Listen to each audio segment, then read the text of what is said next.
It's connecting. Hello to Alex by proxy. Ah. Hello. A mug. Alex brought me a mic. Also useful. Maybe less comforting, but very useful. Okay. Nice. There we go. Okay, streaming. Less comforting, but very useful. Oh, now I can hear it coming. Oh, there's through. echoing. Oh no. But wait, Marco's playing through your speakers, yes? So when you leave. Yeah, sorry. Wait. Oh, there's echoing. Oh no. But wait, Marco's playing through your speakers, yes? I can hear the It's delay. possible. I'm leaving now, so that will be sold out. Okay, have fun, have a good panel, and Okay. Wait, can I just go? Is that what's happening? Oh no. I think we're live. Are we live? Excellent. what a rollicking start this is. okay. Oh, there we go. I think. Yeah, I did something. Sorry, it was my bad. Okay, all good. I'm leaving. Katie, you're at the mean. Have fun. Thank you very much. I have the power. Thank you. Hello, everyone. And welcome to the very first Can Ephemera event. A team up between our wonderful friends at CanCon and the Ephemera reading series. So tonight we're gathered here to discuss comfort and comfort reads. The nights are getting cold and dark, and we need fuzzy things to help us through. I think we're all wearing very, very comfy fuzzy attire tonight. And I'm actually very comforted to be joined by an absolutely wonderful panel. So I'd actually like us to go around and just introduce ourselves to the audience, names, pronouns, what you do, and of course, your mug and what you're drinking tonight. Amal, why don't we start with you? For sure. Hello, my name is Amal Al-Muhtar. My pronouns are she, her. And I am an author and critic, and I teach creative writing at the University of Ottawa. I wrote half of this book, which is very conveniently located for me to do exactly that. Yeah, go for it. With Max Gladstone. And I also write criticism for the New York Times Book Review. I write the SFF column called Otherworldly. And I am very cozy and have been literally every time I think of this panel, which I have done multiple times today, as I struggle to keep my brain in shape, I found myself getting a bit sleepy in a nice, cozy, comforting way.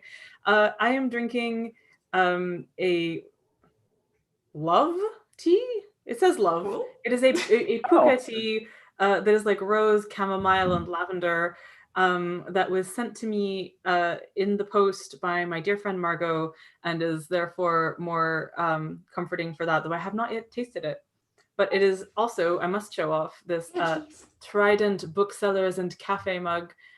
Trident Bookstore being a Boston independent bookstore that I extremely love, and I just want to shout out to. So, yeah. Hey, very comforting. Let's go in alphabetical order. So how about Christina? Okay, hi, I am Christina Vasilevsky, and I use she, her pronouns. And I am the owner, operator, sole proprietor, writer extraordinaire of booksandtea.ca, which is it would originally started out as a site where I reviewed books and tea, but it sort of branched off into doing author interviews as well as book reviews, and also just blathering on about baking and watching DS9 and playing Animal Crossing. So yay! So I live in the GTA. I've got 2 cats who I imagine will become a topic of conversation tonight. And I am drinking just some plain old mint tea out of this adorable mug that's got a little cat mermaid on it, and it's called a Permaid. Oh, So I have a collection of cat themed mugs, and it gives me a lot of happiness, even though it's kind of twee. So subject matter expert in comfort is what I'm hearing. That's wonderful. Thank you, Christina. Kelly, I know the alphabet. Hi, I'm Kelly Robson, she, her. I'm a science fiction, fantasy, and horror writer from Toronto. And I just announced a couple of days ago my forthcoming collection, which is called Alias Space. Intentional Canadian reference there. And it's coming from Subterranean Press in March. And I have been drinking all day.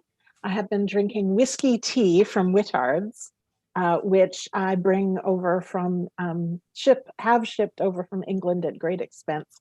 And I'm drinking it out of you can't tell, but this is a Banff Center for the Arts mug.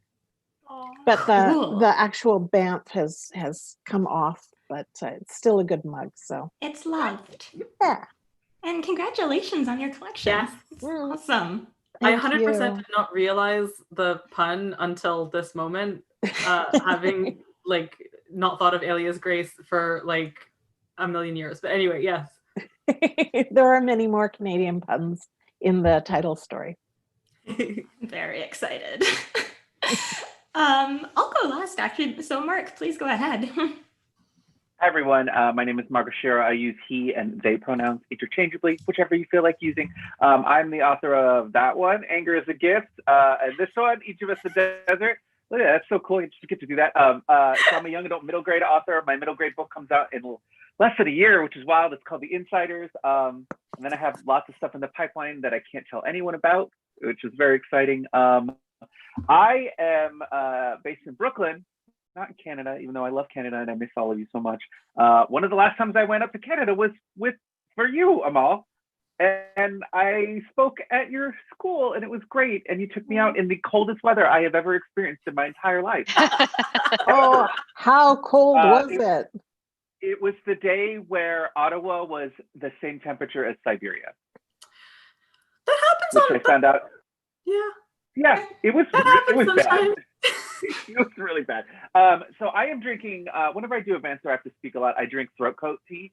It's one of my favorites. It's just got this wonderful earthy flavor to it or whatnot. And I'm drinking out of a TLA 2018 month. TLA is the Texas Library Association. It's just got all these wonderful little things on lined paper. Cute. It is this wonderful convention run by librarians in Texas. It is, I want you to know, they go hard as hell. I have never been to a wilder rager of a party in my life than a password protected party at this convention. And the password was revolution. And I was like, I love all of you. Please adopt me. Yeah. So just wonderful, wonderful, wonderful. That is when you know you found the right party. For sure. That's right. And I didn't actually properly introduce myself. I was too excited. Katie Brisky, I'm a fantasy author and podcaster based in Toronto. I'm also co-chair of the Ephemera reading series. So you'll see me on our YouTube channel once a month, third Wednesday at 7 p.m. Eastern time. And tonight I am drinking a lemon honey tea from my appropriately branded Ephemera mug. So we've got, it's hard to see, we've got the name, and then we have our mascot, Prancy. Yes. Wow. Yes, our skeleton deer is named Prancy, and he brings me quite a lot of comfort. Aww. Yeah, cool. So we're all here. We're all bundled up and got nice beverages. So when you're looking for a comfort read, let's dive in. What are some of your go-to books? No, I had actually. Oh, there you go. Kelly's got hers ready to go. Hey, I really need to read those books. What is it? Oh my God! I can't. I've been intending to read them for years. Patrick O'Brien. Right? Oh. Patrick O'Brien. There are so many. They are so good. They are everything you ever wanted out of space opera.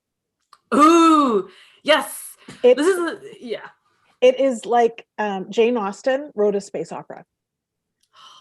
I love it. They're great. That is amazing. Yeah. I super love that comparison. So if you don't know this is Napoleonic War. There was a movie called Master and Commander, which is really good. Mm-hmm. And they're written by Patrick O'Brien, who is long since dead, but there's about 23 of them. And, if you need, if you don't want to take my word for it, I'll just let you know that Nicola Griffith rereads all of them every single year. God, They're she's that so good. They're that She's good. so All 23. So yeah, all 23.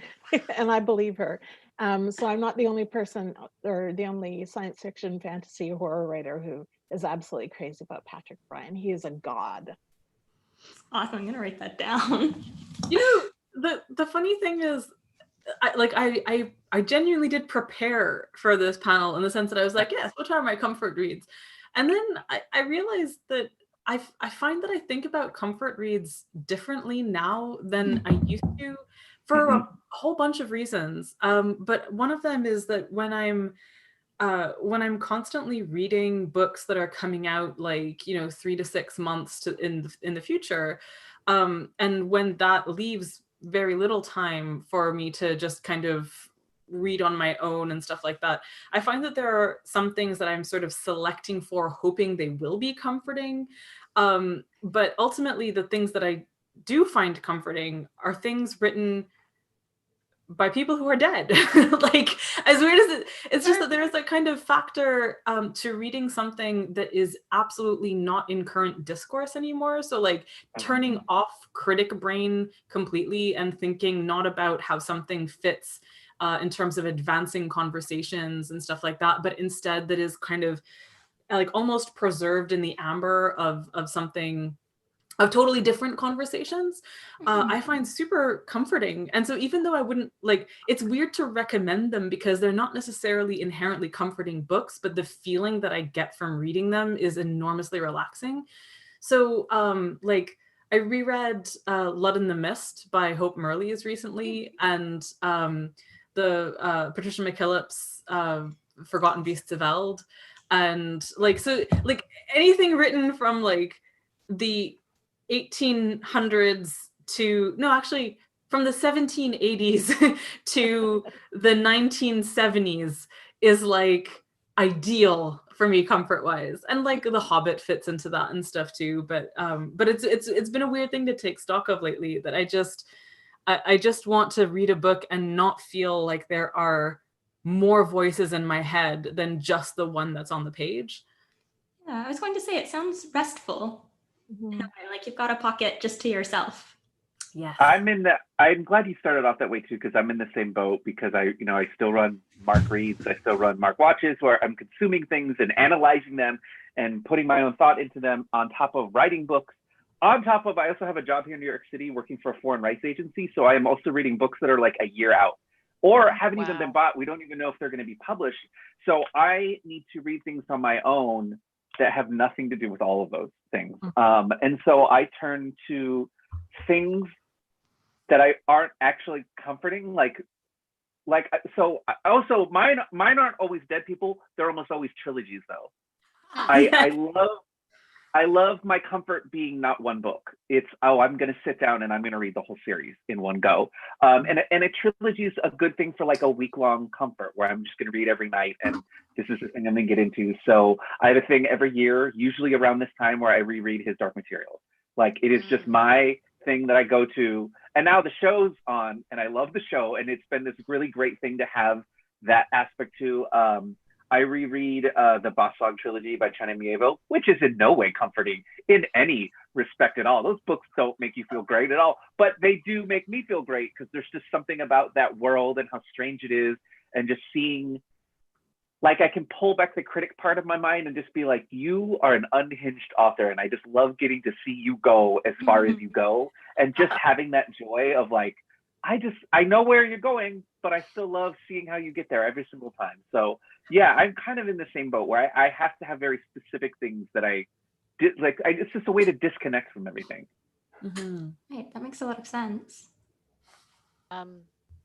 For me, I think there are maybe 2 or 3 books that I go back to over and over, but I find that I go back to them in phases. Like, for a long time, Watership Down by Richard Adams was my go-to reread. And it's not even that I would reread the entire thing. It would be like there were certain passages that I would always go back to, or I would just flip open the book and go on from there. I would say that right now, my big, and for the past few years, I would say the book that I constantly go back to when I just feel overwhelmed, or I want to read something just to say that I'm reading something, even if I haven't met my Goodreads challenge, is The Goblin Emperor by Catherine Addison. I was totally going to name that one, and then I started talking about dead people instead. No. But I think it's a book that is it anticipated the need for kindness and generosity in fiction. I think a few years before we really knew we needed it. But I have a feeling I have just read a book that might become a future comfort read. And I just finished reading it early in November. Circe by Madeline Miller. Ooh, I really want to read that. People have been talking about it so much. Oh yeah, recently. like I read both that and The Song of Achilles earlier this year, and I found that you read both of them in the same year. Like, those books destroy me, and I totally see why they're comforting. But I'm like, oh my god, both in the same year. Like, oh wow. Oh, yeah, I know. Too tragic. I know. Yeah. Constitution of iron. But I think when it comes to my reading habits, some people, especially my husband, he's a grazer. He can read and read and read and read and read and read, and I can't do that anymore. I'm a reading python. If I find a book, I swallow it, and then I just don't do anything for a bit. And I think Circe and Song of Achilles have both been very good python books. I love that comparison. Sorry, go ahead. Oh, no. I was just going to say that I think that's true of me and my spouse as well, actually, that I am a devourer of books, and he's happy to like just kind of, he can, the astonishing thing to me about him is that he can like read one book and not be finished it and put it down and read another book. And I'm like, no, I just gotta. Yeah, no, absolutely not. I always have a nonfiction on the go as well as fiction, because I read before I go to bed, and if I get too involved in fiction, I just won't go to sleep. It's just too engaging, and it keeps me up. One of my huge comfort reads is geology, nonfiction geology books. Interesting. I find it comforting because it is so relieving to have all of this evidence of the earth being such a long-lived thing and having a really long historical perspective on existence. Yeah. Yeah, and I mean, we've circled a little bit around it, but I guess to address the question a bit more directly, like, what qualities do you look for in a comfort book? Because I was just thinking, even as we were talking, we were saying a lot about going back to things. And then I realized, for me, something like Agatha Christie, even if I haven't... jumping in again. Yeah, please. I love books that I can keep finding new things in. So one of my absolute comfort reads, probably even more than the Patrick O'Brien Master and Commander books, is Sarah Caldwell's Hilary Tamar mysteries. There's only 4 of them. They're about a pretentious Oxford Don of undefined gender who solves mysteries. And they are wonderful. Hilary has their first person. It's wonderful because Hilary has this cadre of sexy young lawyers that, get into scrapes, and she has to help them out of scrapes, or they have to help them out of scrapes. But one of the incredibly adorable things about them is Hilary is incredibly pretentious. So what Hilary is telling you is going on isn't necessarily what's really going on, but they're kind of self-aggrandizing, and you can tell, as you read between the lines, exactly what is going on, and that perhaps they are not as well thought of as they think they are, or that they are in their own head, but nonetheless, brilliant at solving mysteries. I made a silly face because I was trying to remember whether Max had been telling me about these books, and I'm pretty sure he had. I think he's been like absolutely glowing about this mystery series that there are only 4 books in, and just kind of like dwelling in the glittering language of these books and stuff like that. So excellent. They're so good. So good.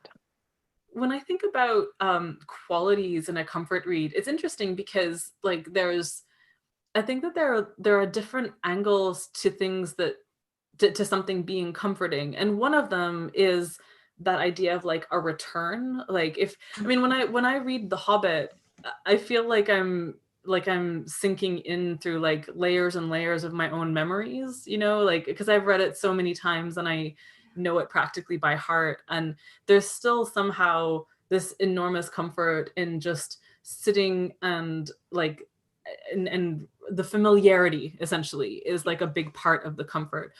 But there are books like Goblin Emperor that I as I'm reading them, I'm trying to take stock of how is it that they are producing in me this tremendous sense of peace. And one of them, in the case of Goblin Emperor, I think it really is just like the profound, unshakable decency of a protagonist who is trying very hard to be kind to everyone is actually sort of unusual. And I think it's funny because I was chatting with, I think it was Kelly Link on Twitter, where we were talking about a TV show called Ted Lasso, and I think she said it's like the Goblin Emperor, which is a weird thing to say about a TV show that's about an American soccer coach going to coach, an American football coach going to coach soccer / football in Britain, about which he knows absolutely nothing, and it's a fish out of water comedy and stuff. But it has that same thing where the protagonist is just tremendously earnest and kind and just wants to help people be happy, and it's played for laughs, but it's actually also like it's a sort of cinnamon roll of steel situation. Like no, I'm not a pushover because I actually want to be nice to everyone. I actually would like you to consider this radical ethical position more seriously, because that's what it deserves. And there's, I don't know, something about that is enormously comforting to me. But also weirdly, there's so many weird contradictory things. The other book that I think of as having produced an enormous sense of peace in me is Susanna Clarke's Piranesi that just came out this year. It was like, and I mean, in that case, no, the protagonist is the same in that sense of like an enormously kind, tremendously loving protagonist. And I think maybe that's what it is. So even though there's like a very tense mystery uncoiling in the book, and even though there is like a very bad actor in this book, and even though there is all this like, oh god, I'm going to tear up thinking about like this just unbearable cruelty that you come to recognize and stuff. The main character is so loving, and it's just enormous. I'm sorry, I'm going to stop talking now because I'm going to read it. But it's so good. It's so good. It was absolutely like worth waiting how many years, 20 years for this book. It was so great. It was amazing. It's incredible. Yeah, I was destroyed, but in a really good way. And I will also get emotional, so I'm going to pass the mic. Mark or Christina, whoever like to dive in. Are we still talking about comfort reads, or have we, or qualities, what makes them comforting, or like what makes it comforting to know? You've mentioned Watership Down, which is another book that has some very uncomforting scenes in it. Yeah. Okay, I'm going to say something about Watership Down that I like saying, and I hope it blows your minds the tiniest bit. Okay. Watership Down is a retelling of the founding of Rome and the rape of the Sabine women with bunnies. What? Really? Wow. Oh my god, the parallels are there. Wow. I did not. Wow. I didn't know what to expect, but I didn't expect that. But yeah, not at all. Now that I'm thinking, my weirdo fact about Watership Down that is a go-to one is that the bunny language is based on Arabic. And really? And that there's like hilarious, like I can sort of recognize in some of it like my childhood instincts of how to make up a language by just making anagrams out of words in Arabic. And so like haraka is just an anagram of khara, which is the word for crap. And so when like which it is in the book, But there are just like, I think there is also, I think Adams wrote somewhere about having like based the bunny language on Semitic languages, but partly because apparently rabbits like come from the Levant. Okay. Or so but the he weird thought. thing is, if you think about the grammar of the language in Watership Down, it is very distinctly an English structure underneath the words. Silfle hraka u emblir ra. Yeah, which but basically eat droppings, you filthy leader. Yes, but in Arabic that would have the same structure. It's like kol khara, etc. Like it would actually that particular syntax maps on, even though generally. Huh. Oh. I don't know. Oh, I think my computer screen froze there for a little bit. But yeah. Oh, it says my connection's unstable. Am I? Oh. Yeah. It froze just for a second. Yeah, I saw that but too. You seem to be back now. You're here. Yay. I wanted to add, the thing I've been like sitting here chewing on is that I think we're like, I'm so glad you brought up Watership Down specifically because there is that like dissonance between what can be comfortable to a person, which may not be comfortable to most people, because like I get that for many of us, comfort reads are what we return to, things we've already read, things that we feel familiarity in. There's something about the world that is comfortable. There's something about the way the story is told. But I find that I have increasingly little time that I can devote to returning to things. And so I'm also like, well, how do I find something I haven't read that'll be comfortable? And so the weird thing that I do, and I promise it makes sense, is I find that the thing that has been comforting to me, especially this last year, is the thriller horror books. Anything with like, and for me, horror has always been, I'm definitely one of those people that I enjoy horror because it's controlled anxiety.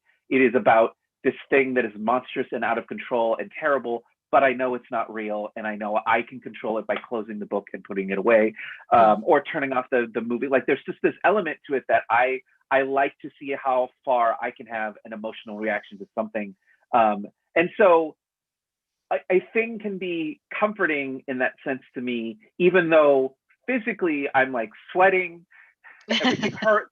I'm like, why am I doing this? Like, but it is comforting to me to like expose myself to a story in that specific way. So I found that most of the things that I've like discovered this year and then like immediately rewatched, almost all of them were something in that realm. You know, in particular, I reread Wilder Girls by Rory Power, which if you have not read this beautiful, soul-crushing book, what is Tell us more. I love it so much. What is this? It's so good, right, Emma? It is based, I mean, people pitch it as, what if Jeff Vandermeer's Annihilation was a YA book? And I get it. I get why people do that, but that's not what the book is. I reread it this year, which may have been a mistake because it's a book about a pandemic on an island, except the pandemic is this disease that changes your body and you don't know how your body will change. And it's all about girls and puberty and girls in transition and girls who love one another, maybe don't know or definitely know that they love one another, and how those things affect them and how they manifest and how much they ache and yearn for one another and for escape. And it is so beautiful. And it also has a scene with a dad that's the worst thing I've ever read. Like, it is the worst thing. What book is this? It's called Wilder Girls. Actually, I'm pretty sure I have it hanging out. Oh, I do. Because it also has one of the best covers I've ever seen. It's called Wilder Girls. Whoa. Oh, wow. I was so reading that tonight. Incredible. But so I reread it this year, which had the added effect of like, I'm in a pandemic. This is a book about a pandemic. And just being like, I don't know, there was a part of my brain where that was comforting. Like, oh, our world is now as chaotic as a fictional thing. And it was almost this thing of like bridging a gap between what is fiction and what is real. That was just bizarrely comforting. But yeah, I it's the same with the few movies that I've watched this year, like His House, which is a Netflix original. I've now seen it 10 times. It's only been out since like a few months, and I cannot stop watching this movie, even though it's just His House. It's a British horror film about two immigrants from, I don't remember what country I think they're from West Africa, who come to Britain and get put through the immigration center and get assigned a house for the first time, and then they become convinced that something followed them from their home. And it has, I just got like goosebumps because it has like a 1 hour in twist that just changes what the whole movie's about. And you think it's about one thing, and it's not at all about that at all. I mean, it is, but it's not. It's just beautifully shot and so compelling and disturbing. And I don't know. I think I look for comfort that is completely fluffy and wonderful, but I also find that I'm looking for comfort in things that are disturbing and upsetting, because I think it helps process what is actually going on out in the world. Mm-hmm. I completely agree, and it like you just reminded me, and it's weird. I totally put this in my newsletter, promising people a cozy comfort thing, and I am totally going to mention a very upsetting real world event. But it feels relevant. We're all going through upsetting real world events. When the explosion happened in Beirut in August, which like a horrific, devastating explosion that I won't dwell on too much, but like it affected me in ways that I was quite unprepared for. Like I just it shut me down in a lot of ways. I just kind of stopped functioning for a few days. And the thing that that I felt like reached me in the wake of that was that I was being introduced to Neon Genesis Evangelion for the first time, which is an anime, and it's a kind of it's a post-apocalyptic anime, or it's during apocalypse sort of anime. There are constantly bad things happening, but in one of the episodes there is what looks like practically a nuclear explosion, like the kind of gigantic atomic mushroom cloud and stuff like that. And watching that happen felt healing. Like it's something that like the thing that you're saying about controlled anxiety, Mark, like usually I have a really hard time with visual representations of horrible things, especially if they're realistic. And for me, the real reason I have a difficulty with them is that I don't have control of them if I shut them off, because they dwell in my head in a way that I can't get out, and that ends up like just kind of playing on loop. But animation is different somehow, and watching this horrific thing that happened in the real world be represented in this anime, which obviously like it's, you know, also working through the history of like Hiroshima and stuff like that in a lot of ways. And it felt healing. It felt like, it felt like a release of tension. It felt like something relaxing there. And I think that's absolutely true. Like when there is a thing that horror does that nothing else does. Like I feel it in Wilder Girls.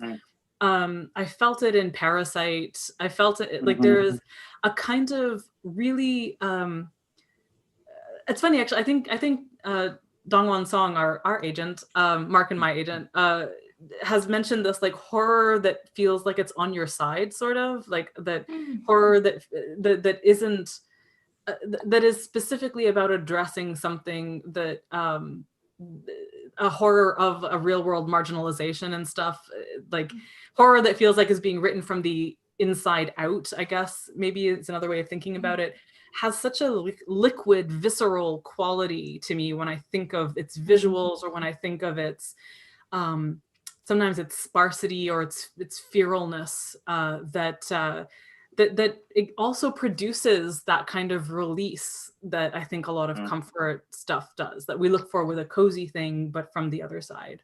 It's very sensory. Horror is so sensory, right? Yeah. And we don't get that. It's not in fashion in a lot of other writing. A lot of other writing tends to be very intellectual, up here in the head. But horror is always embodied, and it's always very concrete and very senses.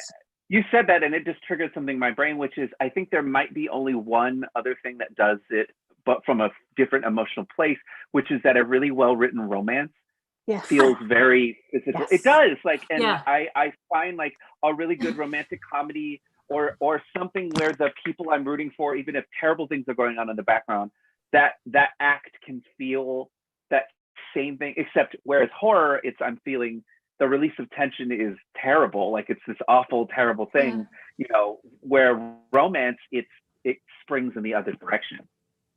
You are not the only person I've heard anecdotally make that connection between horror and romance. And I'm sure I'm probably culling this from Twitter somewhere, but I think I've read anecdotally on Twitter about how those two genres in particular have really seen an uptick in readership since the pandemic started, because of those comforting things that you all mention. I just want to add another horror wreck to the pile. Kelly in particular, to sort of tag onto what you were saying about marginalization. I read The Twisted Ones this year. Oh, by Ursula Vernon. Yes. Though it's under her pen name T. Kingfisher. You're right, under yes. T. Kingfisher. And like, there's all sorts of weird, creepy stuff involving animal skeletons in the forest. But once you actually get to the main part of the story, you also realize that this is actually, okay, I don't know how much I want to talk about it without spoiling it. Oh, please don't, because I haven't read it yet and I really want to. Okay. I was pretty much sold on animal skeletons, so. Okay, then I won't spoil you on the marginalization I'm thinking of, but I will say this, one of the great things about that book is the narrator writing it is basically saying, okay, this crazy thing just happened to me.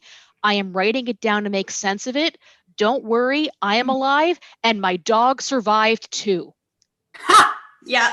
And she says that like literally in the first chapter. My dog is sitting beside me as I am writing this. My dog survived. Yeah. And actually, it is because of my dog that I survived, because my dog is just stupid enough. If my dog were any smarter, we would not have survived. Oh my God. I love the voice. I mean, if you want to talk about comfort, there's something so comfort in the way that she wrote that book, because I'm a big fan of like very voicey first person fiction. I think when an author can lean into that and pull it off, and she knocks it out of the park in that book, which by the way, I read that entire book in a forest, which was a mistake. It was not comforting at all. Awful. You know, Sarah Gailey gave it to me knowing what was in it while we were at a retreat last year in the forest, and then hung out outside and would like tap the windows, and I'm like, I'm gonna murder you and we will never find your body. I don't like you at all. But there's something when and I think this also speaks to when because you get the sense that the narrator of The Twisted Ones is a good person dealing with horrible things and dealing with a past and a legacy that is awful and terrible. Yes. But it's like, I felt from the beginning, she was like, I'm going to hold you through this and it's terrible, but I just want you to know I'm here for you. And it was just such an amazing vibe for horror. Because normally the way horror works is you don't know, you don't have anyone. Everything is an unknown. And it's always about like, is anyone going to make it out? And I love that this one right from the beginning was, oh, I made it out. But that's not the worst. Like that's actually maybe a bad thing. Like, oh, it's kind of terrible. Like I've survived, but I'm not well. I haven't. I've survived, but I haven't recovered. There's a difference. Dying is not the worst thing that can happen to you. No, never. And, okay, I have one actual point, but a side point before we get there. Christina, that reminds me actually. One of our readers for the next ephemera on December 16th, Piper J. Drake, she has a series called True Heroes. It's a romance series, and her thing is the dog always survives. Yay! That is her guarantee. The dog is always going to be okay. Yeah. But also, Christina, I was really struck by what you quoted about it. I'm writing it down to make sense of it, because that seems to be a theme that we're hearing looking at the horror and the romances. It's embodied, it's external, and when it's at a bit of a distance, we can start to process, and that can be very comforting. Yeah. I will admit though that I don't generally read a lot of romance, because I've realized I've got a lot of weird gendered assumptions about that genre I still have to work through. So yeah, that's my own baggage though. I will say, like, I think that another similarity between the two, so it's so interesting to me, because I feel like that kind of, these two genres are the same thing, but or two sides of a coin kind of thing. It's always said about horror and something else, because like people will say horror and comedy are like two sides of the same coin, that they both have a similar sense of timing and tension and release, you know. But the idea of horror and romance being very similar is also really fascinating to me, because they are two genres that where there are like, when I put this, I feel like no, you know what? Okay, what I was going to say, which is actually probably wrong, and I want to walk back, is that I was going to say that I feel like those are two genres that are more defined by like one of their genre conventions is an audience reaction. But I'm actually going to walk that back because those are also two genres that I don't feel I'm sufficiently well read in, and it's very easy to make generalizations about genres that you haven't read. I think you're right, though. I actually think you're right, and I think it's because there are genres that are obsessed in kind of the best way with their own rules about how it goes, because a good horror film and a good romance follow all the rules, and they do it. And then every once in a while, when someone is talented enough, they can break all the rules, and it's an incredibly amazing thing, which also relies on what does the audience know. Like when I think about a movie like Parasite, when I think about Ari Aster's Hereditary, those are movies that are deeply in conversation with the genre. You have to be somewhat savvy enough to get why a certain twist matters as much as it does. And then I think about romance, and I think about people who are writing very straightforward romances versus people who are doing things to flip things on their head. And it's sort of the same thing, where it's like you want to reach a very, specific, like I say, it's like about a reaction. It's about a specific epiphany, a specific emotional like depth to it. But at the same time, that's also can be a comforting and fun thing, is when someone upends that and says, nope, I'm gonna go do this other thing. And you're like, what? Like, and it's just a thrill, because you're like, oh, you're doing something new and something different and challenging. This would make the most perfect genre Gothic romance then, wouldn't it? Yes. Which I actually love. Oh God, I love Gothic romance. It's 100% a thing. I extremely love it. I mean, the thing is, I don't know whether when I say Gothic romance, it's partly coming from like academies, but I love the Castle of Otranto. I love it. It's so bad, but I love it so much. Like, it was probably the first thing, it was something that literally I heard of in my first year of university, and a prof was going, now, people will say that the genre begins with the Castle of Otranto, which is a bad book, and I don't recommend it, and we're not reading it on this course. So obviously the first thing I did was go to the library and read this book, because I had to know. I was like, give me the book. And it's awful, but it's wonderful, and I love it extremely. But anyway, like that sort of there is so much like I think that the Gothic romance in particular is just like melodrama as a thing is weirdly comforting also because of its success, because of its like so much. But the reason I was thinking of like the genre thing in particular is just because when I think of science fiction and fantasy as genres and stuff like that, I don't feel like they are marked in the same way in terms of the audience participation aspect, or like the conversation around like what you are, a contract that you have with the audience, like horror, I'm going to scare you, and romance, people are going to fall in love and be together, by the end of the book. And those are really like, I can't think of a comparable promise that fantasy and science fiction are expected to make. I feel like books make promises inherently from their get-goes, but that's why I was also like, maybe this is just because those are the ones that I read more of, and that's why I can't generalize as much. But no, I think you're right. I think you're right about it. It reminds me a bit of a dance, to be honest. It's like, that feeling when you know the steps, right? And it's like the book is leading, but you know the steps to follow too. That's an excellent metaphor. Yes. There are dances and there's dancing, and like it's like a square and a rectangle, I guess. But yeah. Alex Actually, and I have been, sorry, go ahead, Christine. I was just going to say that, tying it back into the whole theme of comfort, isn't it amazing when you read a book and there's a certain turn of phrase or a certain line or a certain development that makes you realize, okay, this author knows what they're doing. I can sort of let go of this feeling of having to be on guard. Yes. Yeah. And just let the author do their thing, knowing that I'm going to be taken somewhere deliberately and with confidence. Yeah. Mm-hmm. Yeah. That feels good. To Mark's point about voicey first-person books, I think that's why I'm drawn to them as well, because it's that feeling of I'm in good hands. Oh my god, I need to recommend a book. I need to recommend a book to all of you. That's what this whole panel is. Okay, have any of you read The Scapegracers by Hannah Abigail Clark? I saw your Twitter thing. I saw your review of it earlier today on Twitter. On my to-be-read shelf. Oh my god. Okay, Mark, I think you especially are going to adore it, because the thing is, it feels a lot like Wilder Girls, but it's not horror, but it is feral in that way. I'm so glad we're using that as a descriptive word for fiction these days. Like, it's my favorite thing.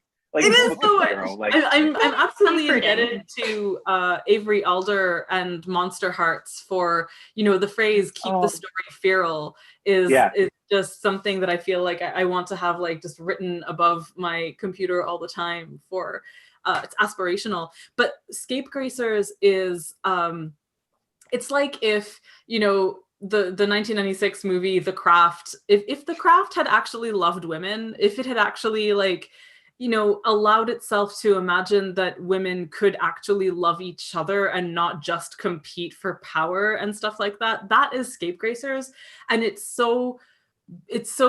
just glittering and vicious and feral and about girls in the best possible way, and it's witchy, and it's like the witchiness of it is electric and liquid and gorgeous, and I love it so much. And it didn't end up in the end of year stuff that I usually participate in, because I read it too late to submit things for that. I read it 3 weeks ago or something. So I want everyone to read it. It is so fantastic, and it's extremely voicey first person, but the voiciness of it is it genuinely, I think what did I say in the review? It's like a needle that is hot suturing you. It's just it's so good. It's so good, and I loved it, and it was just riveting. So I extremely loved it. I don't know if I could call it comforting, but it sounds joyful. It's yeah. in its way, it sounds like it revels in exactly what it is. Revels is a good word. Yes, absolutely. But yeah. Cool. Are we doing questions, by the way? I can't remember if we were is audience. I've kept one eye on the chat. Okay. So we can certainly break maybe 5 minutes before the hour and take some questions. Cool. Which leaves us time for one or two more questions amongst the group. So we've been talking a lot about fiction and what's been giving us comfort during the pandemic. But what other COVID comforts have you been enjoying over the last few months? Any food or music, art, sensory stuff? Alex and I have been drowning ourselves in K-drama. So I wanted to ask you about your K-dramas. Yeah. Tell us about your K-dramas. Oh my God, it's so good, so good. So imagine that there was another country on Earth that just made the best TV on the planet and was telling every kind of genre story you'd ever want to consume. And we're putting out 2 episodes a week, telling and 16 episodes, and then the story is done. Very concentrated, really strong beats, fantastic cinematography, amazing romances, horrifying horrors, great lawyer dramas, whatever corporate, political, corruption, blah, blah, blah. Fantastic. So Korea is the whole spectrum. and because their genre expectations are a twist on ours, slightly twisted from Anglo ones. You don't know where the story is going, really. You don't necessarily know where you can't predict it. Yeah. So I highly recommend checking out Korean TV, because oh God, I don't know where we would be. I think I'd be crawling on the floor, licking. How are you accessing it? Is it a streaming or? So there are quite a few Korean dramas on Netflix. Sweet. You can also watch it on, there's a service called Viki, which allows you to watch a lot of stuff for free and otherwise reasonably priced subscriptions.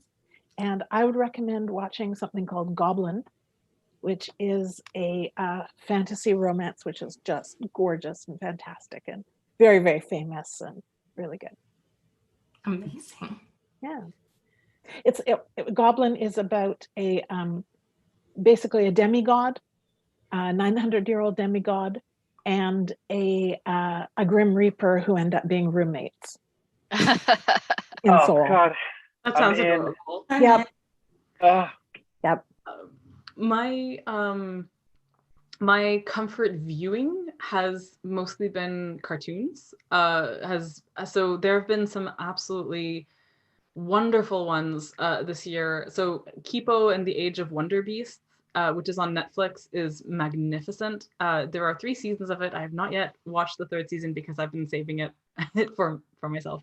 But the first 2 are absolutely wonderful, and it's a post-apocalyptic world where humans live hidden underground because above ground the fauna has become gigantic and mega and wonderful. So you have like mega corgis and they're gigantic and it's amazing. Oh my God.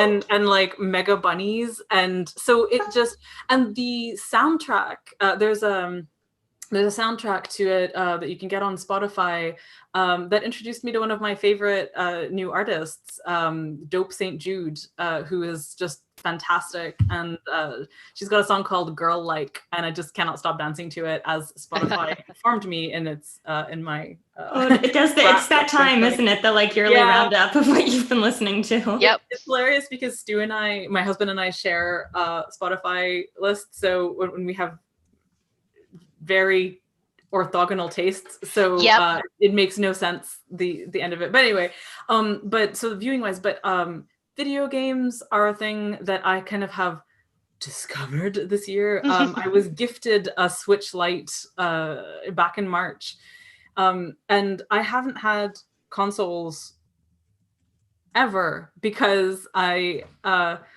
was a tweet that read me for filth that was are you the eldest daughter of immigrants, or are you normal?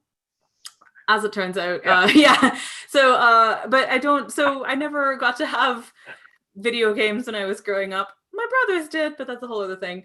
But I never got to play it. And so like the idea of like having just my own console has been unbelievable. And I've been playing so much Animal Crossing, so much. I love it so much. But also like, it's just that has been comforting in ways that I was enormously not expecting. Like in the summer when there were lockdowns and I could go swimming in Animal Crossing and weirdly feel like I was actually swimming because they have the Foley of that game is so unbelievably good, was a revelation. And then the last thing I'll mention, and I'll stop talking because it takes too long to explain.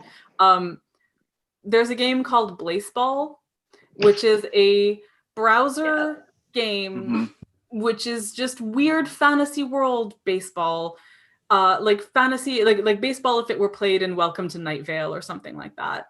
But it has been the source of so much, like I'm not being hyperbolic, so much joy and catharsis in like from August till now, that like I'm gonna get emotional just thinking about it. This random number generator game has such an enormous community of artists and makers and around it that I have just, it has created a space in which I could be creative in a really low stakes, unprofessional, community driven way that I did not realize how badly and desperately I needed. And so it's one of those things that's like very hard to recommend because it takes a lot of explaining, but it has been so joyful. I have many t-shirts of it now, and I have like recorded a song that a friend wrote about Workman Gloom, who is a made-up character.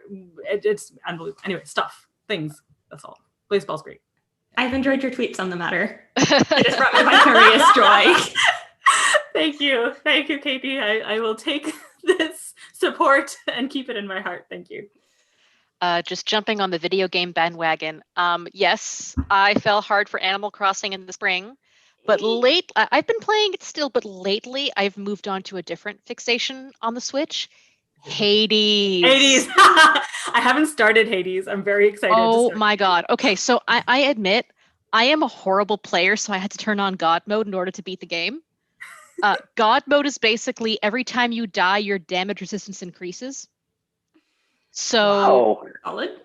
Like That which doesn't kill you literally makes you stronger. yeah, Or that which does kill you literally makes you stronger. That's even better. Great. but yeah, it is like the writing, the music, the art, the plot lines. I mean, yes, you die over and over again. You are the son of the Lord of the Underworld, but underneath it all, it's effectively a story about repairing a deeply flawed, fractured family.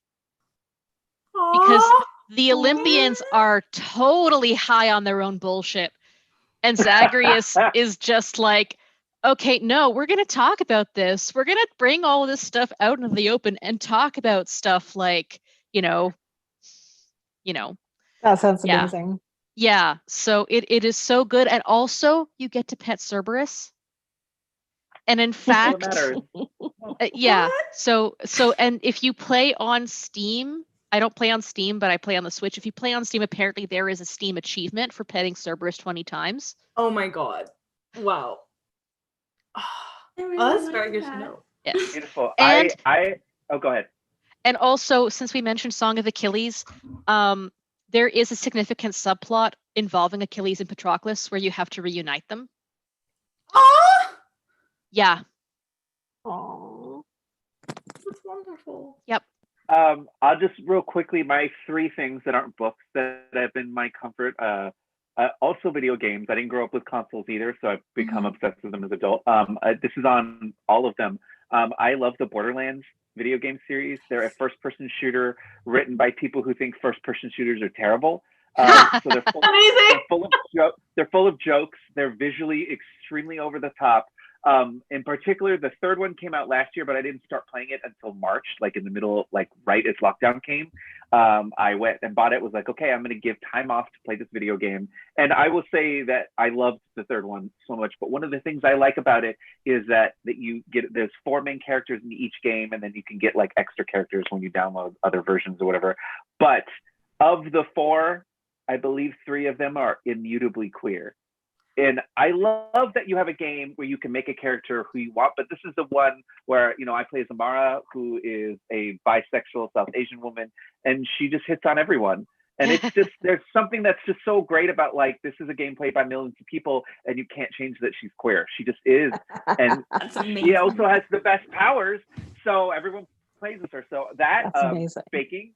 I've always been a top of the stove, like really good at making things on top of the stove and terrible at baking. And I have used the pandemic to like learn how to bake.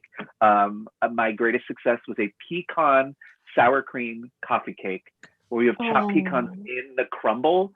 And I ate most of the crumble before I made the cake, so I had to make more. That's such a hardship. Oh no. Yeah, so hard. And lastly, music-wise, I'm so glad it's so. If you have Apple Music, because I can't, there's a long story. I'm banned from Spotify. I'll tell it someday. I can't use Spotify. So I use Apple Music, and they just released Replay, which is how you can see basically like your end of your thing. And I was not surprised what my #1 album was of the year. But I'm very excited I get to talk about it here because it's a Canadian band. They're called Protest the Hero. They're from Whitby, Ontario. And what? They are, really? Yes. What are I they love called? them. I've loved them for years. Protest the Hero.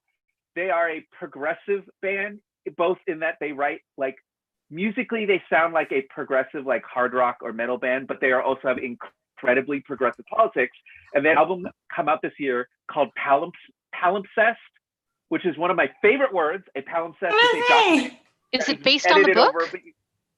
No. I'm gonna say one of my favorite books too. No, it's not. But the album is a palimpsest of Canadians writing about America.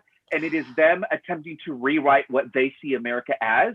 And this singer nails America so well from the beginning to the end, and the way they talk about the mythos of America and what it means to people outside of the country. It is phenomenal to be beginning to end. And it's so weird because this album took them like 3 years to write. Most of the stuff they wrote in 2017 and 2018, and yet it drops in the middle of the pandemic. And there are songs on this set. They have a song called Fireside that is about what's his name's fireside chats, and yet it feels like a song about how all of us are waiting for someone to just tell us what to do, and how at the time during the Great Depression that became a source of hope for so many people, but it also didn't solve everything.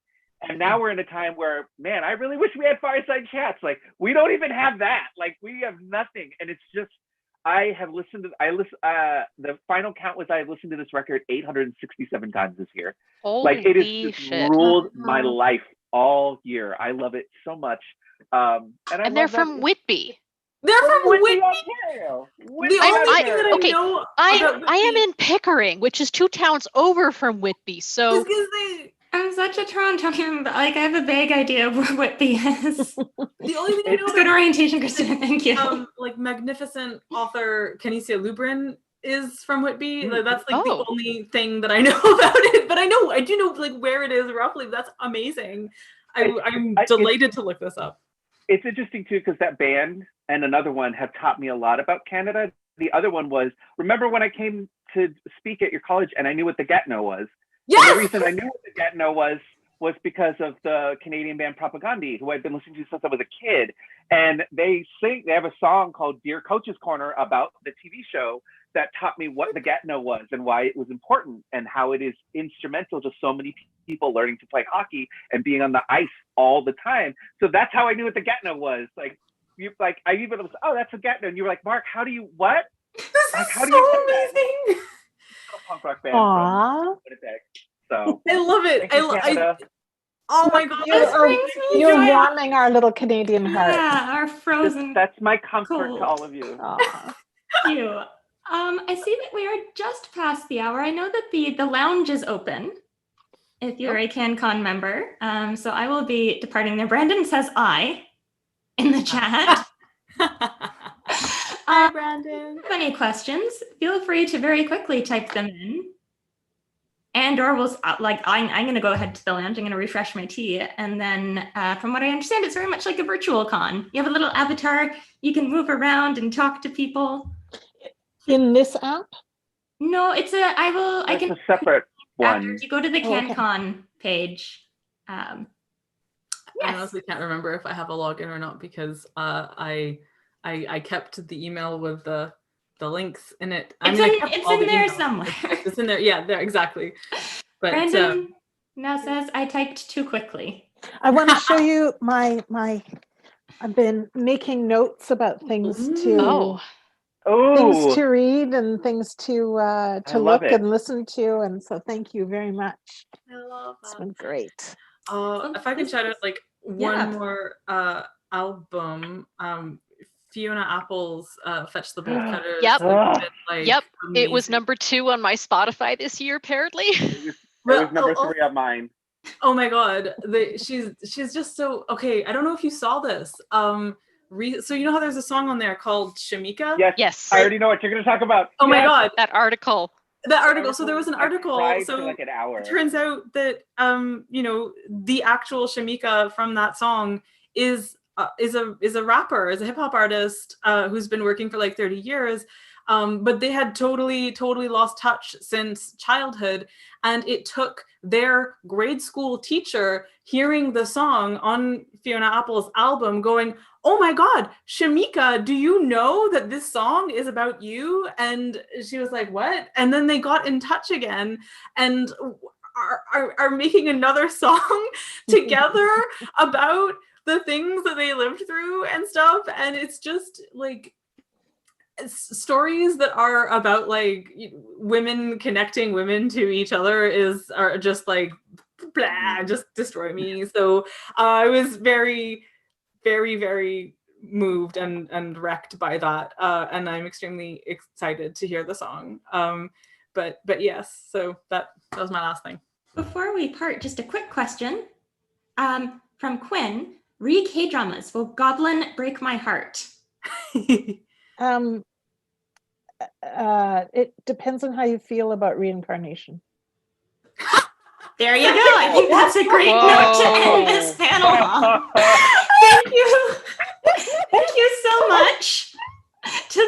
4 of you. I think that's a mic drop right there. We're done. None of us could top that. Is incredible. Oh my God. Christina, Amal, Mark, and Kelly, thank you so much for joining us tonight. This was my heart feels a lot lighter. Yay! Thank you so much all of you. Thank you for moderating too. Thank you. Thank you everyone for coming to the very first Can Phemera event. And Ephemera reading series will be back on December 16th with readings on the theme of comfort. Extremely recommend those of you who haven't experienced an ephemera reading before, like so good, and like genuinely good in this context. I was blown away by how good the one that I got to be part of was as an experience, as it was wonderful. I have more feelings in my heart. Please come out and join us on the 16th, 7 p.m. Eastern Time on the Ephemera YouTube channel. We'll be hosting Alex White, Piper J. Drake, Randall Graham, and a performance by the Data Bats. Right. Thanks, everyone. We'll see you in the lounge or anon. Take care, guys. Yay. Bye-bye. Bye-bye, everybody. CanCon!